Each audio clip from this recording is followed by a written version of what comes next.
Ооба, бул мыйзамды коомдук талкууга чыгардык. Эми бул мыйзам катары, долбоор катары илинди.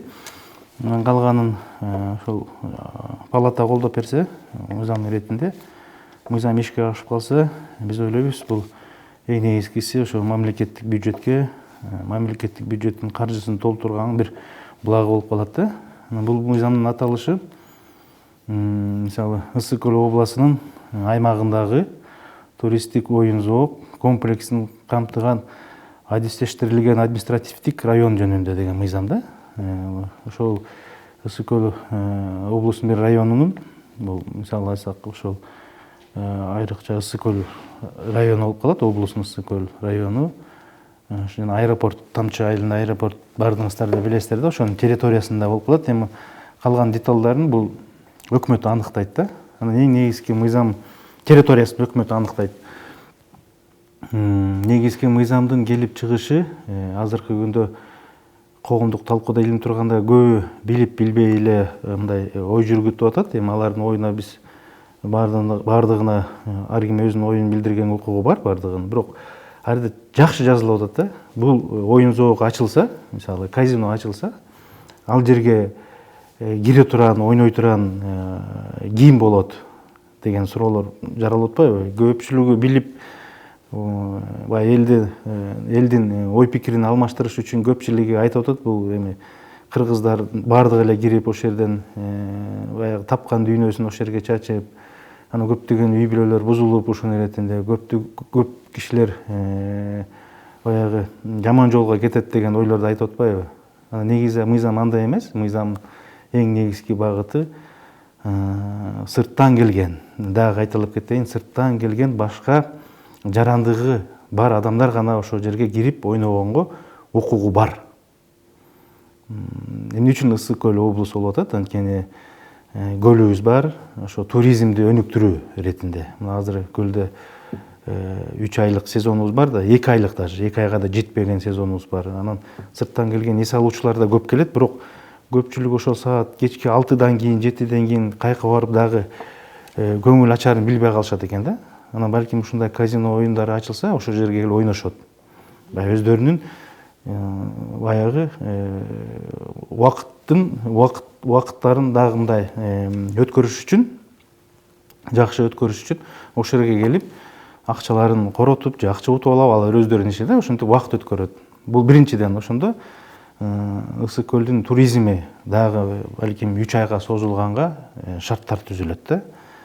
Андан кийин кышы жайы биз мында пландаштырып атабыз. Ошо Тамчы аэропорту дагы кеңейип, атайын чартердик балким рейстер уюштурулуп, чет мамлекеттен, ошол эле коңшу мамлекеттердин жарандары келип ошол жерге ошо эс алып, көлгө келип эс алып, анан казиного келип өздөрүнүн оюн ойношуп, анан кетип калганга толук мүмкүнчүлүгүн түзүп берип атабыз.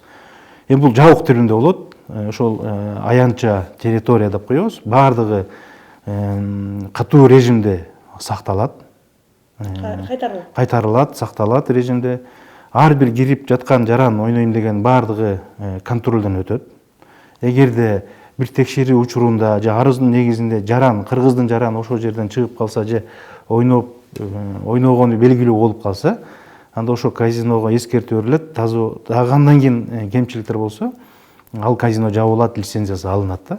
Демек, ошончо миллион доллар каржылап курган ошол кумар оюн казинонун ээси, демек Кыргызстандын жаранын киргизбегенге толук ошол жерден аракетин жасайт да. Анткени ал лицензиясынан ажырап калат. Жана мээнети текке кетип калат. Ошондуктан ушул жердеги түшкөн акча анан кийин налогу бар, жумушчору менен камсыз болот. Анан кийин мыйзамда да көрсөтүп атабыз, азыр да өкмөт менен акылдашабыз. Ошол жерде жүгүртүлгөн, келип түшкөн акчадан пайда табат да компания. Инвестор пайда тапканда ошонун канча бир бөлүгү биздин бюджеттин доходуна, бюджеттин кирешесине келет. Мындайча айтканда, бул баягы частный партнерство сыяктуу болуп калат да. Анан кийин дагы өкмөт менен да карап жатабыз. Ошолордун иштешине да өкмөт тараптан кандай жардамдар болот, жана салык жагынан кандай жеңилдиктер болот ошо компанияларга. Ал өзүнүн арги курулушу, ушул зданиялардын келип түшүшү, 5 жылдыштуу гостиницалардын, отелдердин келип түшүшү, мейманканалардын салынышы, столовый жана башка нерселердин баарынын салынышы бул чоң инвестиция да. Арги көптөгөн биздин балким ошо көлдүн жаштары жумушка тартылып, аларды иш менен камсыз кылууга да чоң бир түрткү болот. Ошол ниетте эле биз ушул мыйзамды сунуштап атабыз да. Анан кийин дагы башка нерселер да каралат. Мисалы, почта деп айтып атабыз. Биз мындай почтанын жүгүртүү бүгүнкү күндө бардыгыбыз интернет негизинде заказ берип, даже кийим кече алсак деле ошо интернет аркылуу заказ берип, Америкадан болобу, Россиядан болобу, Кытайдан болобу интернет аркылуу заказ келип атпайбы? Анын бардыгы эмне менен келет? Анын бардыгы почта аркылуу келет. Андан кийин биз ошол мындай карап, азыр мындай бул сунуштар да келип чыгып атат инвесторлор тарабынан. Кыргызстандын ошо Тамчы аэропортун ошо база кылсак. Мисалы, Кытайдан Россияга, Кытайдан Европага заказ кылынган, почта аркылуу заказ кылган бардык уюмда мындай колдонулган нерселер, кийим кече болобу, тамак аш болобу, ошонун бардыгы келип Кыргызстанга конуп, анан кайра самолет менен ошол Россияга болобу, Казакстанга болобу, Европага болобу учуп кеткенге, алып кеткенге, ошол жерде бир хаб катары, мындай база катары жасайбыз деген инвесторлор болуп атат да. Эми ал салынып калса биздин бюджетке эбегейсиз чоң акча келип түшөт. Мына ошонун бардыгын ошол жанагы район деп атпайбызбы, мисалы, адистештирилген административдик район депчи, ошонун алкагында ошол база курулат. Мына ошондо Кыргызстанга мен айтып кетейин, 1 миллиардтан ашык бюджетке түздөн түз акча келип түшөт деп мен ишенип турам да. Анан ошол акчага баягы биздин мектептер, бала бакчалар, жол, айлык акылар көтөргөнгө чоң бир салым болот да. Бүгүнкү күндө биз акчаны кайдан алабыз деп эле анан карыз сурап эле жүрбөйбүкпү? Өзүбүздө турган азыр экономиканы көтөрүш үчүн ушундай шарттар бар кезде, ушундай мыйзамдарды иштеп, биз так мыйзам менен бекитип койсок, инвесторлордун келип ошол жерге өздөрүнүн салымдарын кошуп, биздин экономикабызга пайда тапканга чоң жардамын берет. Мына ошого кандай шарт түзүп берип атабыз. Башка мындай ой жок, анан көрүнгөн ар кандай сөздөр чыгып атпайбы?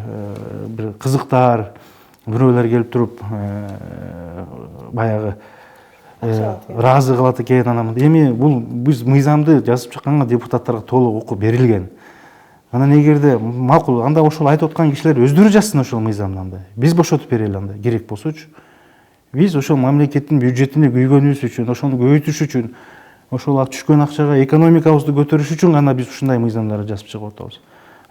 Толук биздин укугубуз, мыйзам жазууга биздин өзүбүздүн укугубуз бар депутат катары, биз ошону пайдаланып кылып атабыз. Мунун максаты, жеке максатыбыз экономика үчүн Кыргызстанга. Анан кийин инвесторлорго шарт түзүп берүү иретинде гана бул мыйзам иштелип чыгып атат. Эми анын калганы залдан талкуулогунда айтабыз. Депутаттар колдосо, бул мыйзамды колдоп берсе ыраазы болобуз. Эми ал өздөрүнүн иши да, колдоп бербей койсо да өздөрүнүн иши.